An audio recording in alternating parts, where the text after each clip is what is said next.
আমার চোখ দিয়ে পানি আসতে দেরি হয় না, কারণ যে রোজা মোবারক দেখার জন্য আল্লাহর দরবারে দিনে রাতে তাহাজ্জুদের সময় মিলা দেখে আমি সদা সর্বদা যেই নবীর রোজা দুই চোখে দেখার জন্য আমার আল্লাহর কাছে দোয়া করেছি। আমার আল্লাহ আজকে আমাদের সেই দোয়া কবুল করেছে। বলেন না সুবহানাল্লাহ। ওরে সাওয়ারি ছুটেছে যখন আগেটা পৌঁছেছে মন, সাওয়ারি ছুটেছে যখন আগেটা পৌঁছেছে মন, সাওয়ারি ছুটেছে যখন আগেটা পৌঁছেছে মন।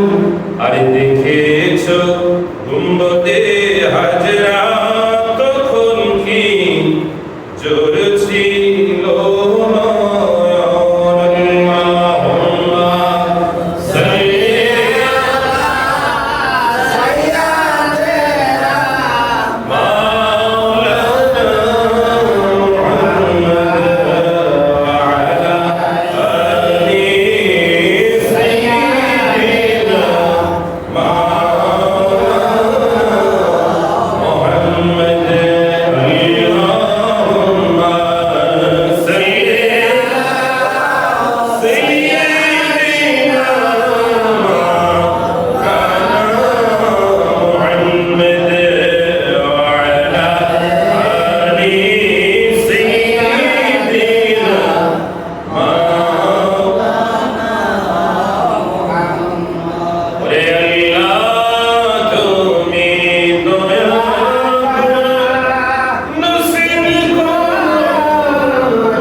কিন্তু আমি নবীর রওজা মুবারক জিয়ারত করলো না,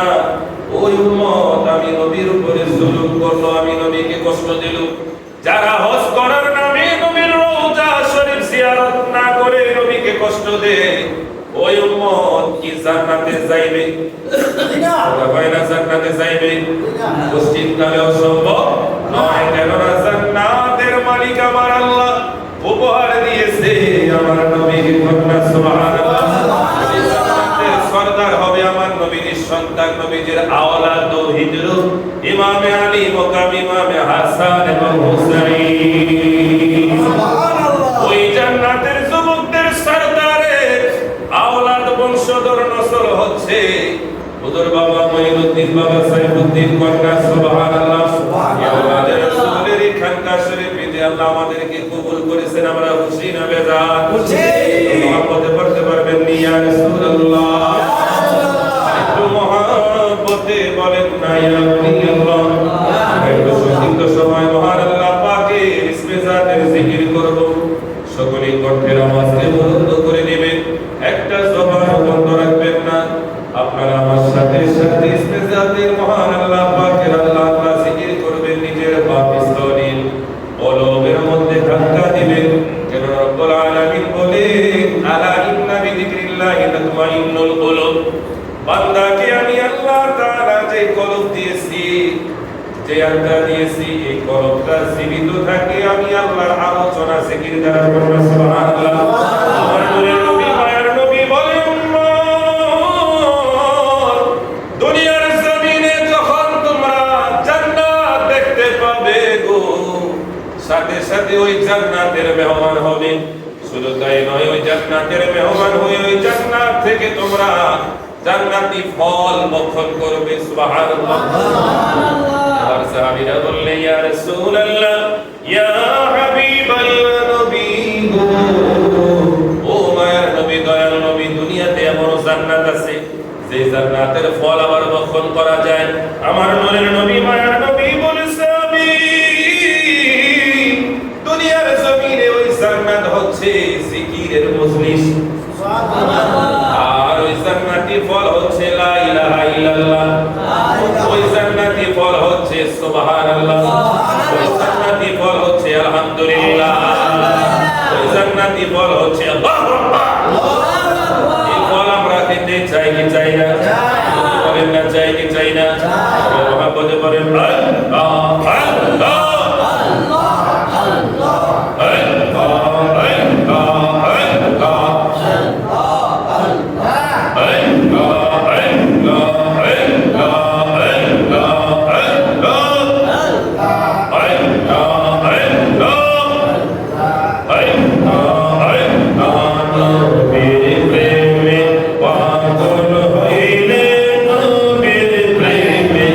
পাগল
ঠিক কি না? জিন্দেগি আমাদেরকে কিন্তু আসলে ফাঁকি দিতেছে। এই মায়ের কোলে আসলাম, আস্তে আস্তে আস্তে আস্তে এখন আমাদের বয়স 50 কাছাকাছি হয়ে যাচ্ছে। কথা বল ঠিক কি না? আপনারা অনেকেই আসলেন এই 60 70 80 হয়ে যাচ্ছে। কিভাবে সময় সময় কিভাবে জিন্দেগি আমাদেরকে ফাঁকি দিয়ে একদিন আমাদেরকে দুনিয়া থেকে কবরে নিয়ে যাবে। কথা বল ঠিক কি না? এজন্য শায়ের বলতেছে, ওরে জিন্দেগি তোর যায় ফাঁকি দিয়া রে সোনা, জিন্দেগি তোর যায় ফাঁকি দিয়া। ও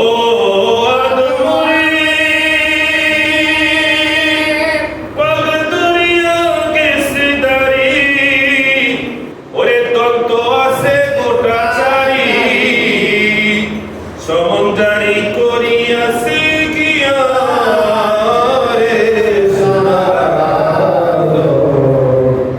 জিন্দেগি তোর যায় ফাঁকি দিয়া। কথা বলে ঠিক কিনা? ও আদমরে ওরে কামিনীর ওই কুলিতে কাল ঘুমেতে রইলি তুই। কামিনী মানে হচ্ছে রাত্র। আমরা তো রাত্রি আসলে আমরা ঘুমের ঘরে যাই। কথা ঠিক কি না? আমরা রাত্রে আসলে কি করি? ঘুমের ঘরে যাই। এই কামিনীর এই ঘুমের ঘরে অনেকের জীবনের শেষ ঘুম হয়ে যায়। অনেকে ঘুমায় আর সূর্যের আলো তার নসিবে হয় না। এটা সাহেব বলতেছেন, ও আদমরে ওরে কামিনীর ওই কুলিতে আরে কাল ঘুমেতে রইলি তুই, সারা নিশি কাটাইলি ঘুমায়া রে সোনারা, জিন্দেগি তোর যায় রে ফাঁকি দিয়া। ওরে জিন্দেগি তোর যায় রে ফাঁকি দিয়া রে সোনারা, জিন্দেগি তোর যায় রে ফাঁকি দিয়া। বলেন না সুবহানাল্লাহ।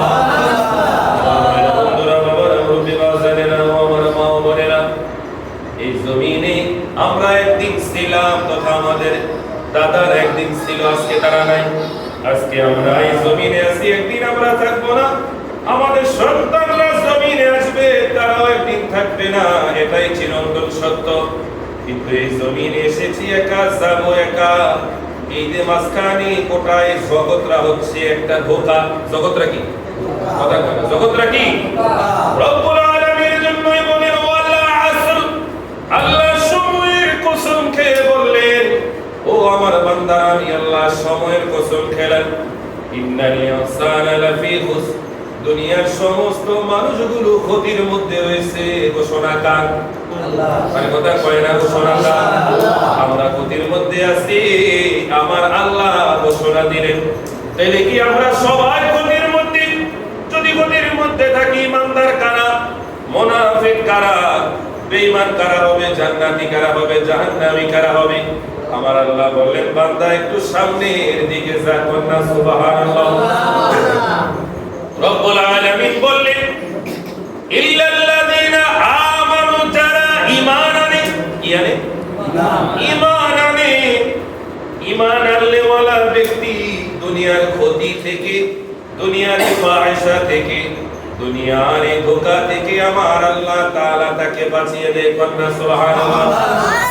ইল্লাল্লাযীনা আমানু ওয়া আমিলুস সালিহাত, এবং যারা নেক কাজ করে। কি কাজ করে? নেক কাজ মানে ভালো কাজ। নেক কাজ মানে কি কাজ? ভালো কাজ। এই যে আমরা আজকে খানকা শরীফে মাহফিলে আসলাম, এটা ভালো কাজ না খারাপ কাজ? এই যে আমার নবীর শানে দুরূদ ও সালাম বললাম, ভালো কাজ না খারাপ কাজ? আল্লাহ পাকের জিকির করলাম, ভালো কাজ না খারাপ কাজ? আপনারা যখন নেক এমন অবস্থায় জমিন থেকে বিদায় নেয়, আমার নূরের নবী, মায়ার নবী, তার নূরানি জবান মোবারকে বলে, ওই বান্দা শাহাদাতের মর্যাদা নিয়ে হাসরের ময়দানে উঠবে। আমরা খুশি না বেজা? করে তার হিসাবটা আমার আল্লাহ সহজ করে দেন। কথা সুবহানাল্লাহ। শুধু তাই নয়, রব্বুল আলামিন বললেন ইল্লাল্লাযীনা আমানু ওয়া আমিলুস সলিহাতি ওয়া তাওয়াসাউ বিল হাক্কি, যারা সদা সর্বদা সত্য কথা বলে, সত্যের পথে থাকে, ওয়া তাওয়াসাউ বিস সবর, এবং সব সময় ধৈর্য ধারণ করে। কন্যা সুবহানাল্লাহ। তো এই আয়াতের আলোকে চার শ্রেণী বান্দা ছাড়া সবাই ক্ষতির মধ্যে নিমজ্জিত। কয় শ্রেণী? এক নাম্বার হচ্ছে যারা ঈমানদার। খেয়াল করেন, এক নাম্বার কি? সবাই বলেন না, পিছন থেকে বলেন। এক নাম্বার কি? ঈমানদার। দুই নাম্বার যারা নেক আমল করে, সোহেলকে আমার দিকে তাকান। দুই নাম্বার কি? নেক আমল করে। তিন নাম্বার কি? যারা সত্য কথা বলে সত্যের পথে থাকে। কন্যা সুবহানাল্লাহ। আহলে সুন্নাত ওয়াল জামাতের অনুসারী যারা, পীর মুরিদ যারা, আউলিয়া কেরাম যারা, অনুসারী যারা, আশেক যারা, তারা ফাঁসির মঞ্চে দাঁড়িয়ে সব সময় সত্য কথা বলে। কথা বলে ঠিক কিনা? এটার প্রমাণ আজকে আপনাদেরকে বাস্তব একটা কথা বলি।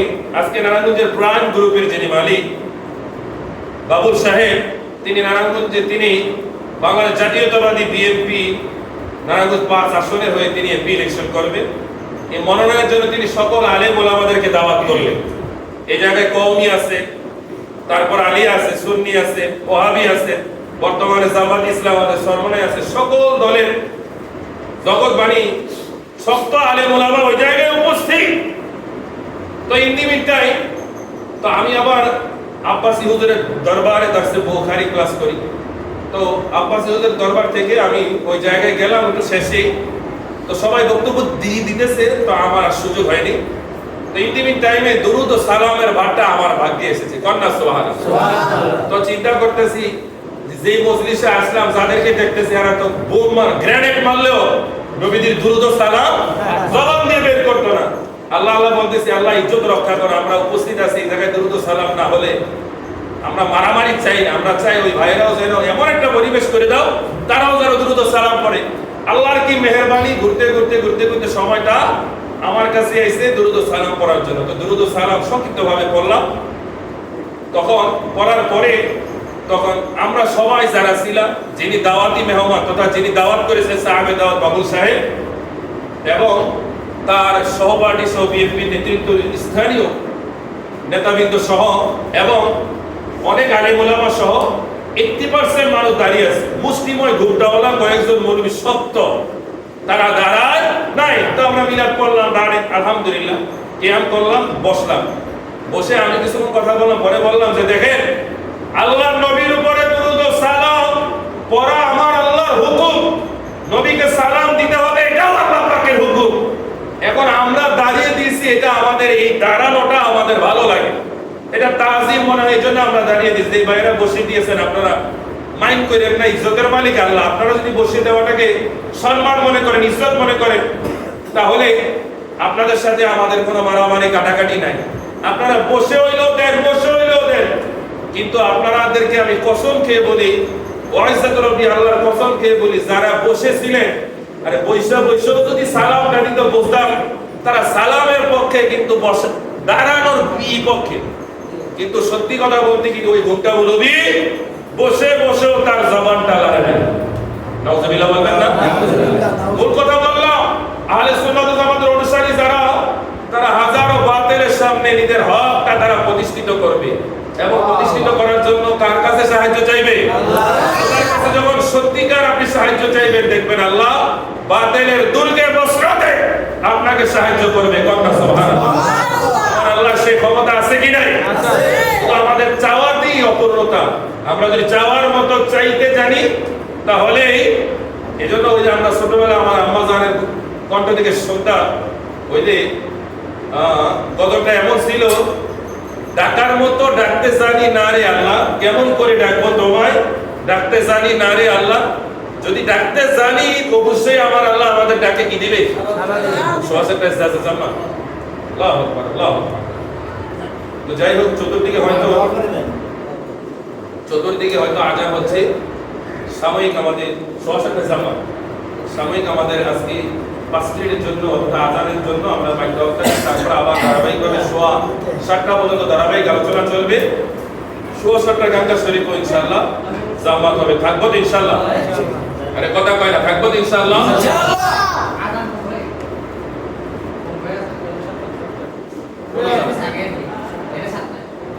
যেন যা তাই দাও না, ইমেল আদান দাও।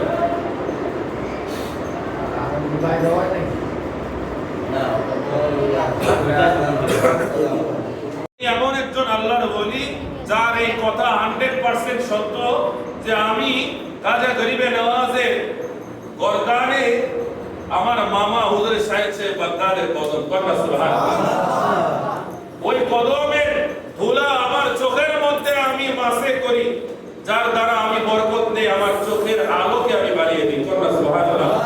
হুজুর খাজা গরিবে নওয়াজের বক্তব্য আর হুজুর সাহেব সে বাগদাদ তিনি বলতেছেন গোটা পৃথিবীর সকল আউলিয়া কেরামের গরদানে আমার কদম আর আমার গরদানে আমার কামলিওয়ালা নবীজির কদম কন্যা সুবহানাল্লাহ। আমরা খুশি না বেজার? বিমানে আওয়াজ দিয়ে বলে না খুশি না বেজার? সে হুজুর বাবা মাইনুদ্দিন হুজুর আব্দুল কাদের জিলানী রুহানি সরকার। তাই আসুন আমরা হুজুর সাহেব সাহেব বাগদাদ সম্পর্কে আমরা একটি গজল পরিবেশন করি। আমরা সংক্ষিপ্ত আলোচনার ভিতরে আমরা প্রবেশ করব। রব্বুল আলামিন যেন কবুল আর মঞ্জুর করে, সকলে বলেন না আমিন। ওরে যে জনগোসলা তার যেই নামটা তার মূল নামের সাথে নিসবত রয়েছে, ওই নামটা হচ্ছে মহিউদ্দিন। আর এই মহিউদ্দিন অর্থ হচ্ছে পুনরুজ্জীবন দানকারী। এটা তিনি কিভাবে পেলেন? হুজুর সাহেব বাগদাদ মায়ের কাছ থেকে অনুমতি নিয়ে ইরাকের সেই বিরাট কাফেলার সঙ্গী হয়ে তিনি যখন বাগদাদ শহরে তিনি যখন এলেমর্জন করলেন, হাফেজে কোরআন হলেন, হাদিসের জ্ঞান অর্জন করলেন, কোরআনের জ্ঞান অর্জন করলেন, ফিকহি জ্ঞান অর্জন করলেন, বালাগাত মানতিকে শরীয়তের জ্ঞান, তরিকতের হাকিকতের মারিফতের জ্ঞান অর্জন করে তিনি যখন পুনরায় বাড়ির দিকে রওনা হলেন, ইন্দিমিন টাইমে হুজুর সাহেব বাগদাদ রাস্তা দিয়ে হাঁটতে হাঁটতে তিনি দেখলেন রাস্তার পাশে একটা বৃদ্ধ লোক অসহায় দুর্বল হয়ে তিনি রাস্তার পাশে দাঁড়িয়ে রয়েছেন, নিচের দিকে দাঁড়িয়ে রয়েছে। আর হুজুর সাহেব বাগদাদকে দেখে বললেন, ও আব্দুল কাদের, ও আব্দুল কাদের, তোমার কি একটু সময় হবে নি? একটু সময় হবে? আমি রাস্তার কিনারে দীর্ঘ সময় দাঁড়িয়ে আছি, কারোর জন্য অপেক্ষায় আছি, এমন একজন লোক পেলাম না যার কাছ থেকে একটু সহযোগিতার মাধ্যমে আমি আমার আসল রাস্তায় উঠবো। তোমার জন্য মনে হয় আমি অপেক্ষায় ছিলাম, তোমাকে পেলাম, তুমি আমাকে সাহায্য করো, আমাকে রাস্তায় তুলে নাও। হুজুর সাহেব বাগদাদ ওই মুরব্বিকে দেখে মায়া হলো, দয়া হলো, মনে হয় তার চোখ বেয়ে পানি এসে গেল। ইন্দিমিনটায় হুজুর সাহেব বাগদাদ তাকে নিচ থেকে তুলে রাস্তার মধ্যে তাকে তুলে দিলেন। এবার হুজুর সাহেব বাগদাদকে ওই মুরব্বি বললেন, ও আব্দুল কাদের, তুমি কি আমাকে চিনতে পেরেছো?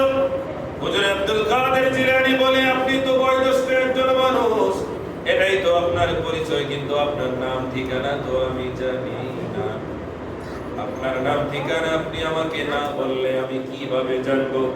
এবার হুজুর সাহেব বাগদাদকে ওই মুরব্বি বললেন, হে আব্দুল কাদের, আমি হচ্ছি আল্লাহর নবীর ইসলাম। বলে বলুন সুবহানাল্লাহ। আমি হচ্ছি ইসলাম। বর্তমানে এই দুনিয়ার মানুষের কুসংস্কারে, মানুষের ধোঁকায়, ফিতনা ফাসাদের মধ্য দিয়ে আমি ইসলামটা দিন দিন ধ্বংস হয়ে যাচ্ছি, দুর্বল হয়ে গেছি। যদি এভাবে চলতে থাকে আমি মদিনার দিকে ফিরে যাব, কিয়ামত হয়ে যাবে। হে আব্দুল কাদের, আজকে তুমি আমাকে নতুন করে পুনরায় জীবন দিলে, আমি ইসলামকে চাঙ্গা করলে, আমি বুঝতে পেরেছি তোমার বদৌলতে রব্বুল আলামিন তার হাবিবের এই দ্বীন ইসলাম কিয়ামত পর্যন্ত জিন্দা রাখবে। এই হুজুর সাহেব বাগদাদ এই যে ইসলামকে পুনর্জীবন দান করলেন, এজন্য তার নাম হলো মহিউদ্দিন। কি নাম? জোরে বলেন না কি? মহিউদ্দিন। আর তার বাগিনা আমাদের হুজুরের খাজা গরিবে নওয়াজ, খাজা গরিবে নওয়াজ মঈনুদ্দিন চিশতি আজমেরি, তার নাম মঈনুদ্দিন। মঈনুদ্দিন মানে সাহায্য করনে वाला। আর আব্দুল কাদের মানে মহিউদ্দিন, যিনি ইসলামকে জীবন দান করেছেন, আর মঈনুদ্দিন যিনি ইসলামকে সাহায্য করেছেন।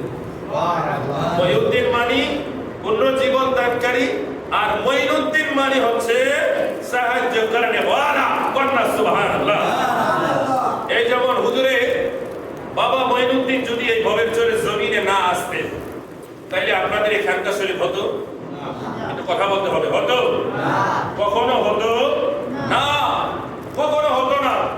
এখন বলতে পারেন যে হুজুর মঈন বাবা এই ভবের চরে জমিনে আসার কারণে আমাদের কি ফায়দা হইলো, যে আপনারা মুহররম মাসে ইমামে হোসাইনের আলোচনা করার সুযোগ পেলেন, রবিউল আউয়াল মাসে মিলাদুন নবী করার সুযোগ পেলেন। খুশি না বেজা? তোরে বলেন না খুশি না বেজা?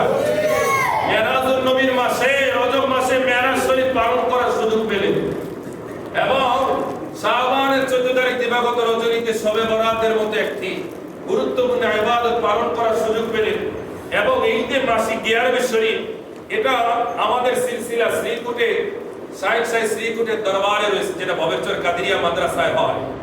কথা ঠিক কিনা? ভবেরচর কাদেরিয়া মাদ্রাসায় মাসিক গিয়ারবে শরীফ হয় না? কথা হয় না? হয় না?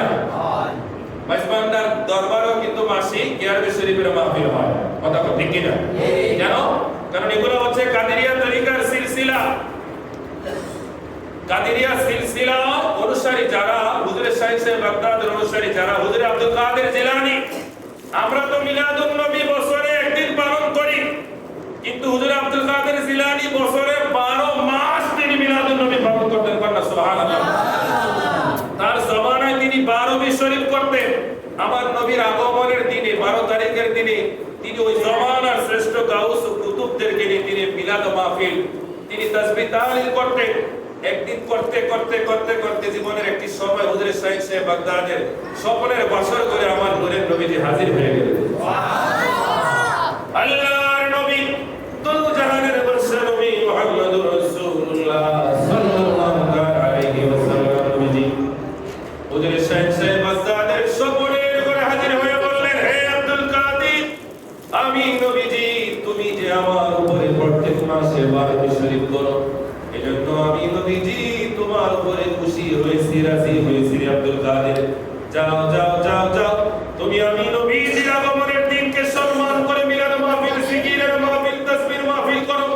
যাও যাও যাও, আজ থেকে আমি নবীজি তোমাকে উপহার দিয়ে দিলাম এমন একটা মাহফিল, কিয়ামত পর্যন্ত তোমার অনুসারী যারা আসবে তারা যেন প্রত্যেক মাসে তোমাকে স্মরণ করে 11 শরীফ আদায় করে দেয়।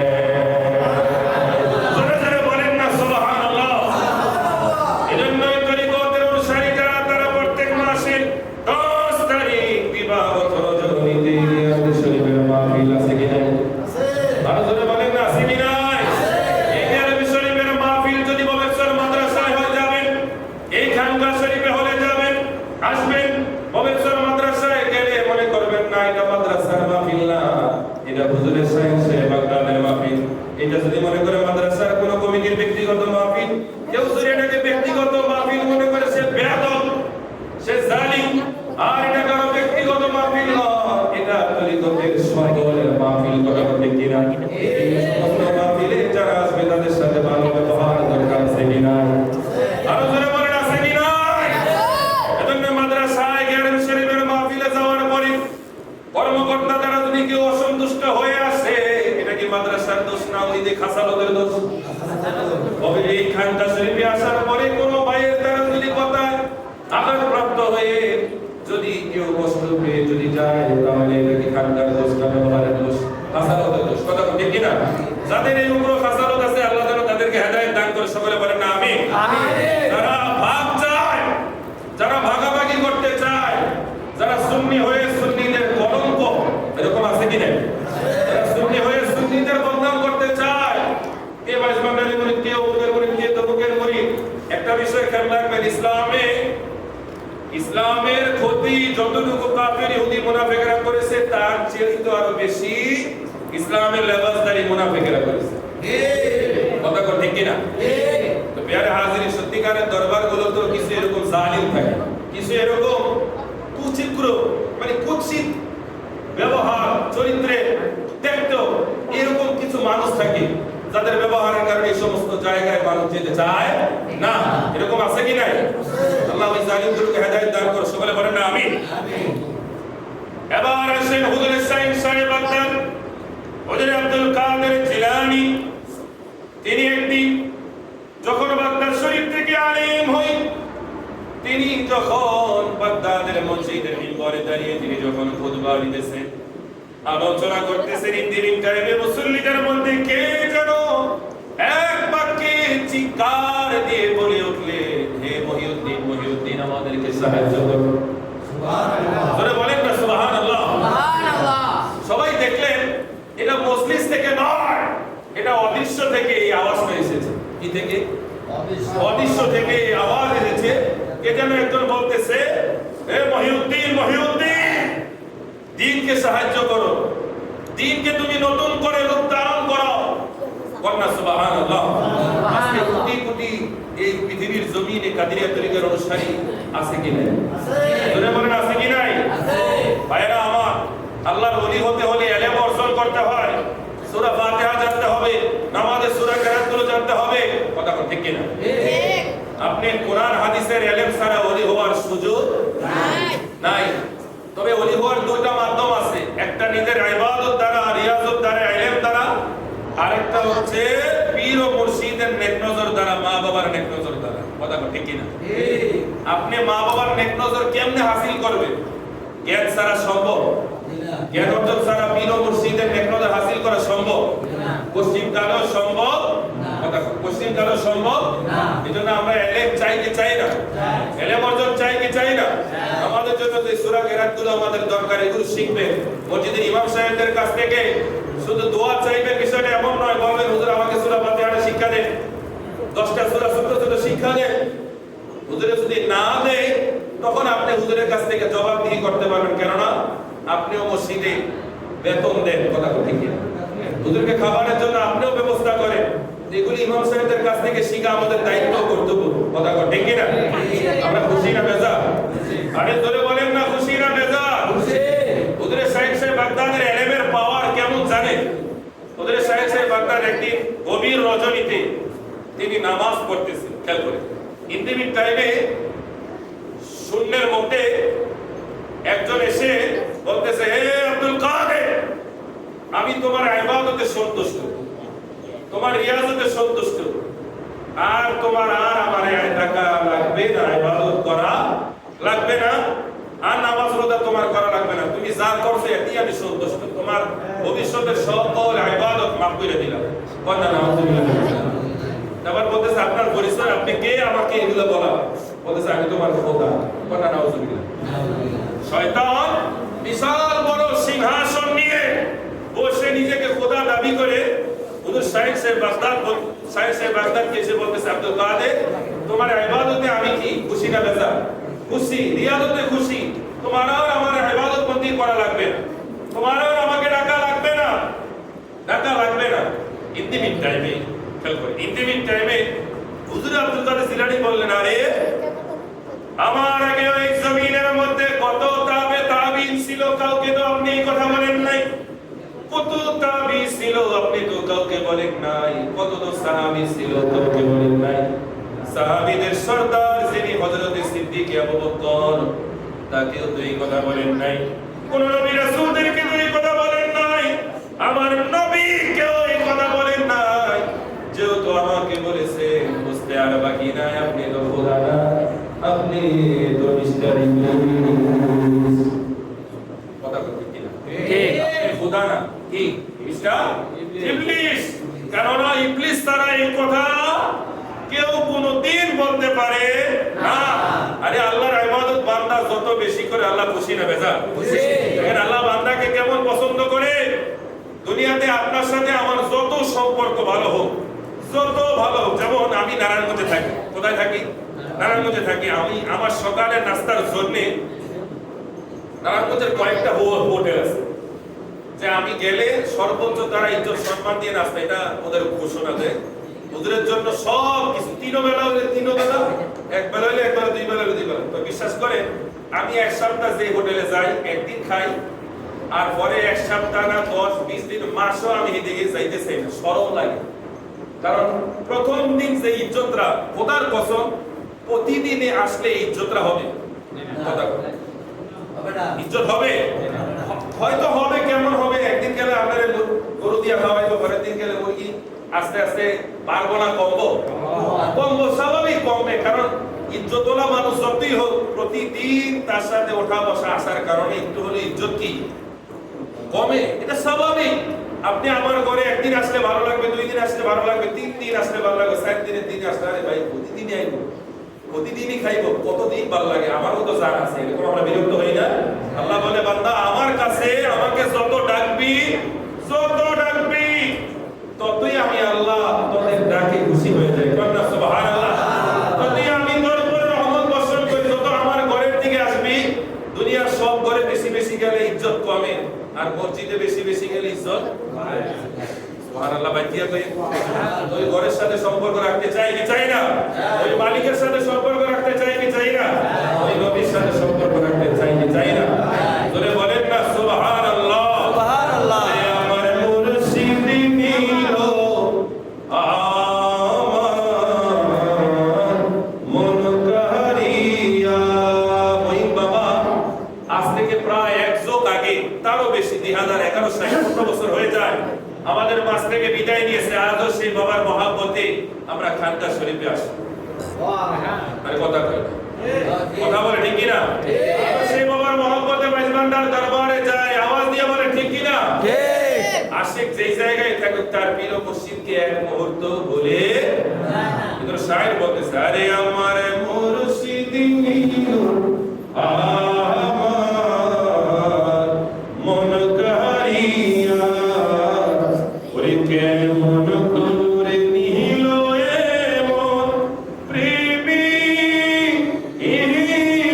ডাক দিয়া গো, আমার মন নীল আমার মন কারিয়া। বলেন না ইয়া বলি আল্লাহ। এবার হুজুরে সাইন্সে বাগদাদ বললেন, হে মিস্টার ইবলিস, আমি নিশ্চিত তুমি শয়তান, তুমি আল্লাহ না। এবার শয়তান বললেন, এতবার ধোঁকা দেওয়ার চেষ্টা করলাম, তারপরও আব্দুল কাদের জিলানী আমার আসলটা বের করে লাইলো। শয়তান বলতেছে, আব্দুল কাদের আজকে তোর এলেম তোকে বাঁচিয়েছে, তোর এলেম তোকে বাঁচিয়েছে। যদি তোর এলেম না থাকতো তাহলে তুই কোনোদিন আমাকে ধরতে পারলি না রে। হুজুরে সাইন্সে বাগদাদ বললেন, হে শয়তান, এলেম যদি দুনিয়ার জমিনে কোন মাখলুকাতকে যদি বাঁচাতে পারতো, সর্বপ্রথম তোরে বাঁচাইতো। সর্বপ্রথম তোরে বাঁচাইতো। শয়তানের আগের নাম ছিল কি? আজাজিল ফেরেশতা, যার এলেমের কোনো অভাব নাই। একটু কথা বলতে হবে, এলেমের কোনো অভাব নাই, আমলের কোনো অভাব নাই। গাঁটি বড়া কত 3 দিন 40 দিন লাগবে, হাজার হাজার 40 এক লগে করলো তার সমান হবে না। আর কথা বল হবে না, হবে না, হবে না, হবে না। সেই আব্দুল কাদের জিলানী বললেন, তোর আমার চাইতে এলেম কম ছিল না, আমলও কম ছিল না, তোর এলেম তোকে বাঁচাতে পারে নাই। কেননা তোর এলেমের মধ্যে কি ছিল? অহংকার ছিল। অনেক এলেম মানুষকে অহংকারী করে তোলে, কথা বল ঠিক কিনা? অনেক শিক্ষা মানুষকে অহংকারী করে তোলে, টাকাপুরি করে তোলে। অনেক টাকা মানুষকে অমানুষ করে তোলে। অনেক ক্ষমতা মানুষ থেকে জানোয়ারে পরিণত করে, কথা বল ঠিক কিনা? ক্ষমতা পাওয়ার আগে একরকম, পাইলে আরেক রকম। টাকা নাই একরকম, টাকা হইলে আরেক রকম। এরকম আছে কি নাই? আছে। বলেন না আছে কি নাই? অনেক আছে, আছে রে ভাই, আছে, অনেক আছে, কথা বল ঠিক কিনা? তখন হুজুর সাইয়েদ বাগদাদ বলেছিলেন, আমার এলেম আমাকে বাঁচায় নাই, আমার আল্লাহ ও তার রাসূলের মহব্বত আমাকে বাঁচায়। সুবহানাল্লাহ। এই আল্লাহ তার রাসূলের মহব্বত আমাদের অন্তরে থাকুক, আমরা চাই কি চাই না?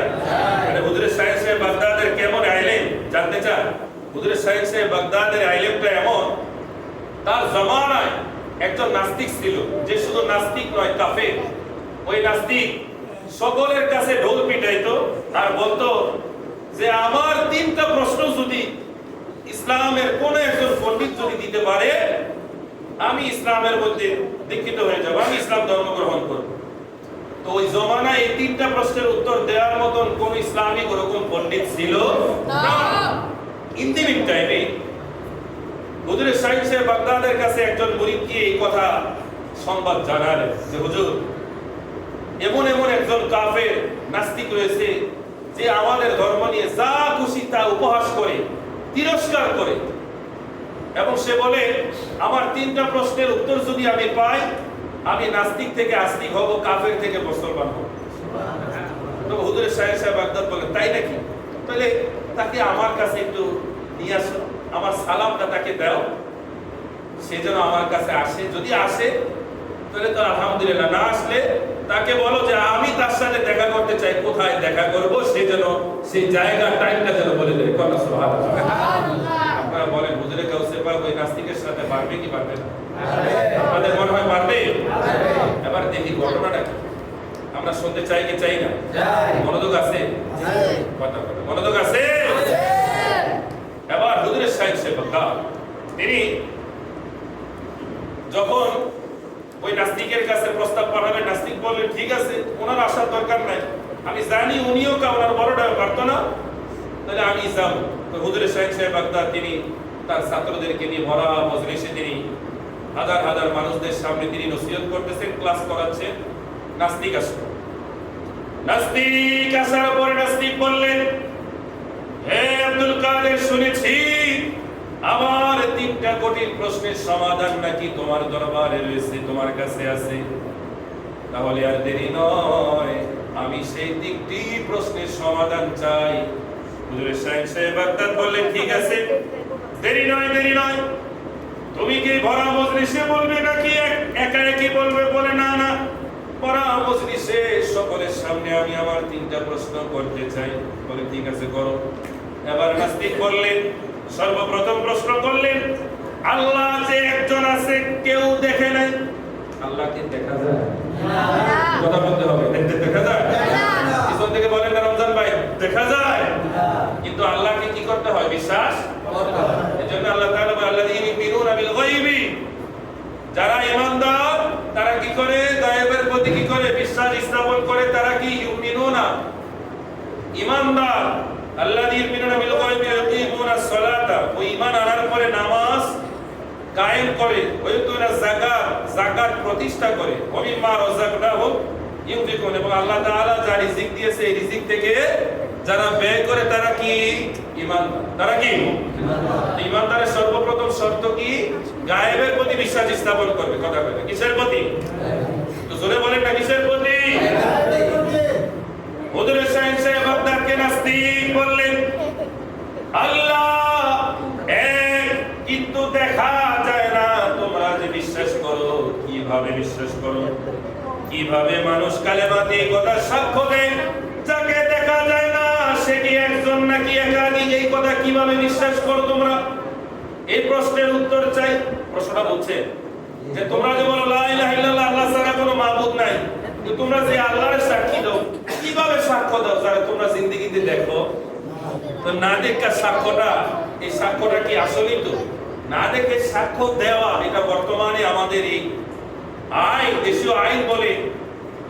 ধরেন আমরা দুই ভাই মারামারি লাগলাম, সে আমাকে মারলো, আমি তাকে মারলাম, তো এবার উভয়ের সমাধানের জন্য এখন সাক্ষী দরকার আছে না? সাক্ষী দরকার আছে না? সাক্ষী আমার সুলাইমান বাইরে বানাইলো, সুলাইমান তুমি কি ওই মজলিসে ছিলে? হুজুর ছিলাম। দেখছো? হ্যাঁ দেখছি। তাহলে এই সাক্ষী গ্রান্টেড। কথা ঠিক কিনা? আর যদি মালিক বাইরে মালিক তুমি ছিলে, তো তুমি সাক্ষী দিতেছো। এবারে উপস্থিত সাক্ষী তো কবুল হয় না। তো শোনা কথার কোনো কোনা আছে? কথা কই শোনার কোনো সাক্ষী হয়? শোনার কোনো সাক্ষী হয়? হয় না, উপস্থিত লাগে। এজন্যই তো আল্লাহকে দেখা যায় না, তাহলে না দেখে তোমরা এক আল্লাহর উপরে কালেমা পড়ে ঈমান আনো, এটা কেমন কথা? এটা আমার মাথায় দেমাগে আসে না। আমার এটা দেমাগের ভিতরে তোমার ঢুকাই দিতে পারলে আমি ঈমানদার। কথা সুবহানাল্লাহ। হুজুর শাইখ সাহেব বাগদাদ বলে তোমার এই প্রশ্ন তিনি হাসতেছে বলতেছে এই প্রশ্ন, বলতেছে হ্যাঁ এই প্রশ্ন, তাহলে দ্বিতীয়টা কি? হুজুর শাহিন সাহেব বাগদাদ বললেন দ্বিতীয় প্রশ্ন শুরু করো। বললেন দ্বিতীয় প্রশ্ন হচ্ছে আল্লাহ তাআলা যদি সব কিছুর উপরে যদি ক্ষমতাবান হয়ে থাকে, তাহলে আমরা যে গুনাহ করি এটার জন্য আমাদের অপরাধরা কেন হবে? কারণ আল্লাহ তো আমাদের দিয়ে করায়। কথা তো ঠিকই। এটার এই তাহলে আমি অপরাধ করলাম, অন্যায় করলাম, গুনাহ করলাম, একজনে ভুল করে নিলাম, তাহলে আমার অপরাধরা কি? এই অপরাধের কারণে কেন আল্লাহ আমাকে শাস্তি দিবে? কারণ সমস্ত ক্ষমতার মালিক কে? আল্লাহ। যদি আল্লাহ ক্ষমতার মালিক হয়, তাহলে আমি আল্লাহর ক্ষমতায় আমি অপরাধ করছি, তাহলে অপরাধ আমার না কার? চিন্তা করেন, জোরে বলেন নাউজুবিল্লাহ। হুজুর আব্দুল কাদের জিলানী আবার মুস্কি হাসতেছে। তারপরে বললেন তোমার তৃতীয়টা বলো। ওই কাফের নাস্তিক বললেন 3 নাম্বার হচ্ছে আমরা জানি তোমরাও জানো শয়তান হচ্ছে আগুনের তৈরি। কিসের তৈরি? আগুনের। হুজুর বলেন না কিসের তৈরি? আগুনের। অনেকে প্রশ্ন, হুজুর শয়তান তো ফেরেশতাদের সর্দার দিয়েছে, ফেরেশতারা কিসের তৈরি? নূরের তৈরি। তাহলে নূরের তৈরি আবার ফেরেশতা আগুনের তৈরি কেমন হইলো? আরে নূরের তৈরি ফেরেশতারে আল্লাহ সর্দার বানায় নাই, আল্লাহ আগুনের তৈরি জিন জাতির একজন বাচ্চাকে তার ইবাদত দ্বারা আমার আল্লাহ তাআলা তাকে ফেরেশতাদের সর্দার বানিয়ে মর্যাদা দিয়েছেন। সুবহানাল্লাহ, সুবহানাল্লাহ। আবারও তার অহংকার দ্বারা আল্লাহ তাকে ফেরেশতাদের সর্দার থেকে শয়তানের সর্দার বানিয়ে দিয়েছেন। এজন্য ওই নাস্তিক বলতেছে আব্দুল কাদের আমরা জানি শয়তান আগুনের তৈরি, তাহলে আগুনের তৈরি একজন শয়তানকে কিভাবে আল্লাহ জাহান্নামের আগুন দ্বারা জ্বালাইবে? আগুন দিয়ে আবার আগুনে কেমনে জ্বালায়? এটা তো আমার মাথায় না, তোমার মাথায় আইছে কিনা আমার তো জানা নাই। যদি থাকে আমারে বুঝ দিয়া দাও, আমি যাই, আমারে বুঝ দিয়া দাও, আমি ঠান্ডা হয়ে যাই। হুজুর আব্দুল কাদের জিলানী প্রশ্ন শুনে তিনি তার খাদেমকে ইশারা করলেন, দেরি করো না, ওই যে দূরে মাটির বিশাল চাকা দেখা যায়, ওই চাকাটা আমার কাছে নিয়ে আসো। মাটির চাকাটা নিয়ে আসলেন, সাথে সাথে বড় একটা মাটির চাকা দিয়ে ওই নাস্তিক কাফেরের মাথার মধ্যে একটা আঘাত করে দিয়ে। আপনারা আশ্চর্য ভাবনা যে এটার সাথে হুজুরের উত্তর না দিয়া মাটিতে আঘাত করে মেরে লাইতেছে, এটা আবার কেমন? উপস্থিত সবাই আশ্চর্য হয়ে গেল। হায় হায় হায় হায়, হুজুর তো আমাদের মাথাটাকে নত করে দিলেন, হুজুর এটা কি করলেন, কি করলেন? নাস্তিক প্রশ্ন করলে হুজুরে তো জবান দ্বারা উত্তর দিবা না, হুজুরে হাত দ্বারা তার এত বড় আঘাত করলেন। হুজুরের এই কামটা কেমন জানি লাগলো, কামটা তো ভালো মনে হলো না। এবার এই কাজটার জন্য উপস্থিত কিছু মুনাফিক দুশমন গিয়ে ওই জমানার বড় বড় কাজী যারা, কাজীর কাছে বিচার দিলেন, নালিশ করলেন। বিচারের আয়োজন হলো। কাজী হুজুর আব্দুল কাদের জিলানীকে কাজীর দরবারে ডাকালেন। ডেকে বলতেছে, হে আব্দুল কাদের, তুমি তো জমানার সবচাইতে বড় কুতুব গাউস, জমানার সবচাইতে বড় আল্লাহর বন্ধু পীর, তোমাকে তো সবাই মানে, সবাই তোমাকে এক বাক্যে শ্রদ্ধা করে, তোমার বিষয়ে কারো কোনো শয়তানি নাই, দ্বিমত নাই। অথচ তোমার মতো একজন মানুষের কাছে একজন নাস্তিক প্রশ্ন জানতেই পারে, তুমি উত্তর না দিয়ে মাথা তাকে পাঠিয়ে দিলে, আঘাত করলে, তোমার এই কাজটা তুমি কি ভালো কাজ করলে? বললেন, হে কাজী সাহেব, আমি তো কোনো অন্যায় কাজ করি নাই, খারাপ কিছু করি নাই, সে প্রশ্ন করছে আমি উত্তর দিয়ে দিছি। সুবহানাল্লাহ, সুবহানাল্লাহ। আমি তো কোনো অন্যায় অপরাধ করি নাই। নাস্তিক প্রশ্ন করছে, আমি নাস্তিকের প্রশ্নের কি করছি? একটু কথা কই, নাস্তিকের প্রশ্নের কি করলাম? উত্তর দিয়েছি। আমি দোষটা, আরে বড় উত্তর দেই তো জবানে। আর আপনি বড় মানে সাকাতে আঘাত করে আপনি উত্তর দিলেন, এটা কি আপনি বললে আমরা মানবো? বলতেছে মানবেন না কেন? মানবেন না কেন? শুধু আপনারা মাটির চাকাটাই দেখলেন, এটার ভিতরে রহস্যটা দেখলেন না? বলেন সুবহানাল্লাহ। কি রহস্য? হুজুর আব্দুল কাদের জিলানী বললেন, হে কাজীরা শোনো, হে উপস্থিত সকল মানুষ শোনো। নাস্তিক প্রশ্ন করলেন যে আমরা যে কালেমাতে লা ইলাহা ইল্লাল্লাহ বলে আল্লাহকে আল্লাহ বলে যে সাক্ষী দেই, যে আল্লাহকে না দেখে এক আল্লাহ বলে সাক্ষী দেই, এটা কি করে দেই? এটাই যদি তার প্রশ্ন হয়ে থাকে, আমার উত্তর ছিল আমি যে মাটি দ্বারা তাকে আঘাত করলাম, কোথায় আঘাত করেছি? এবার সেই আঘাতপ্রাপ্ত নাস্তিক বলতেছে, আপনি প্রকাশ্য দিবালোকে আমার মাথায় আঘাত করেছেন, তো মাথায় আঘাত করলে সমস্যা কি? কি কোন মাথায় আঘাত করলে সমস্যা না? আমার মাথায় কি ব্যথা হয় না? এখনো ব্যথায় আমার মাথা টনটন করতেছি, আমি ব্যথায় এখনো জর্জরিত মনে হয়, আমি মাথা ভেঙে যাচ্ছে, আমি মাথা নাড়াতে পারতেছি না। হুজুর সাহেব বাগদাদ বললেন, তোমার মাথা তো দেখতে বালাই দেখা যায় না, ব্যথা কই? কই ব্যথা বিতে? কই কো আমরা তো দেখি না। কই ব্যথা কি দেখা যায়নি? কই ব্যথা দেখা যায় না, কিন্তু ব্যথা যে আছে এটা অনুভব করা যায়। ঠিক তেমনি আমার আল্লাহকে দেখা যায় না, কিন্তু আমার আল্লাহ আছে, এটা আমরা বান্দা অনুভব করতে পারি। প্রশ্নের উত্তর হয়েছে কি হয়নি? কথা কয় না, হয় নাই? যে মাথা ব্যথা আছে কিন্তু ব্যথা দেখা যায় না। ইলিশ মাছ কিনছি, ইলিশ মাছের গ্রাম আসতেছে, এই যে গ্রামটা যে আসতেছে, গ্রামটা কি দেখা যায়? এই যে গ্রামটা দরজা দিয়ে আমাদের দেখা যায়? দেখা যায় না। ইলিশ মাছ মুখে দিলাম, আরে কেমনে বাজি করলাম, ওই স্বাদ তো নাই। আরে কোন কারের ইলিশ? পদ্মার ইলিশ না স্বাদ? দুইটা ইলিশ দিলে কই লেগে স্বাদ নাই, পদ্মা হলে স্বাদ থাকতো, এরকম আছে কি নাই? ইলিশ মাছ আছে, স্বাদ কইলে স্বাদ নাই, কেমনে বুঝলা? স্বাদ কি দেখা যায়? কিন্তু না, এটা অনুভব কথা কয়, অনুভব করা যায়। বাতাস আছে কিন্তু দেখা যায় না, কি করা যায়? অনুভব করা যায়। ফ্যানের বাতাস লাগে কি লাগে না, এটা আমরা অনেক সময় বরাবর গিয়ে চেক করি, কথা ঠিক কি না? তো এরকমই পেয়ারে হাজির আল্লাহ আছে কিন্তু দেখা যায় না, কি করা যায়? অনুভব করা যায়। এটা কয় নাম্বার গেল? এক নাম্বার। দুই নাম্বার, এবার নাস্তিক বলে ঠিক আছে মানলাম, আমি আমার এক নাম্বার উত্তর পাইলাম, তাইলে দুই নাম্বার উত্তরটা দিয়ে দিন। দুই নাম্বার উত্তর হচ্ছে, যদি আল্লাহ সমস্ত কিছুর উপরে যদি ক্ষমতাবান হয়, তাহলে আমরা অন্যায় করলে দোষ কি? এটা তোমার প্রশ্ন ছিল। তাহলে আমি যদি তোমাকে মাটি দিয়ে আঘাত করার কারণে তুমি আমার নামে নালিশ করলে কাজীর দরবারে, তাহলে তুমি বলো আমি তো তোমাকে মাটি দ্বারা আঘাত করেছি, অপরাধ করেছি, তাহলে আমার অপরাধ কেন হইল? যেটা আমি করি নাই, আল্লাহ করাইছে। কথা কয়, এটা কি আমি করাইছি না আল্লাহ করাইছে? তাহলে আমার অপরাধটা কি? আমার নামে কেন বিচার সালিশ বসালে? এবার কাজী কইতেছে আসলে কথা তো ঠিক, কথা কি ঠিক না বেঠিক? কথা ঠিক না, কথা তো ঠিকই। এবার নাস্তিক কইতেছে খাইছে রে, হেদি আমার ফেসে আমারই ফালাইছে, এমন ভাবে ফালাইছে এখান থেকে আর বাঁচার সুযোগ নাই। এবার নাস্তিক যদি বলে তোমার অপরাধ, তাহলে নাস্তিকের প্রশ্নের উত্তর হয়ে গেল, কথা ঠিক কি না? আর নাস্তিক যদি বলে না তোমার অপরাধ হয় নাই, তাহলে নাস্তিক হার মেনে গেল। নাস্তিক বলতেছে হ্যাঁ, এটা কি কোনো ভালো মানুষের কাম? এটা কি কোনো ভালো মানুষের কাম? তুমি তো জমানার একজন আল্লাহর ওয়ালি, তুমি কি করে প্রকাশ্য দিবালোকে আমাকে মাটি দিয়ে তুমি আঘাত করলে? এবার বললেন যে আমার মাটি দিয়ে আঘাত করাটা এটা যদি আমার অপরাধ হয়, তুমি বললে আল্লাহ সকল কিছুর উপর ক্ষমতা, সবাই বলে নারাই থাকবে।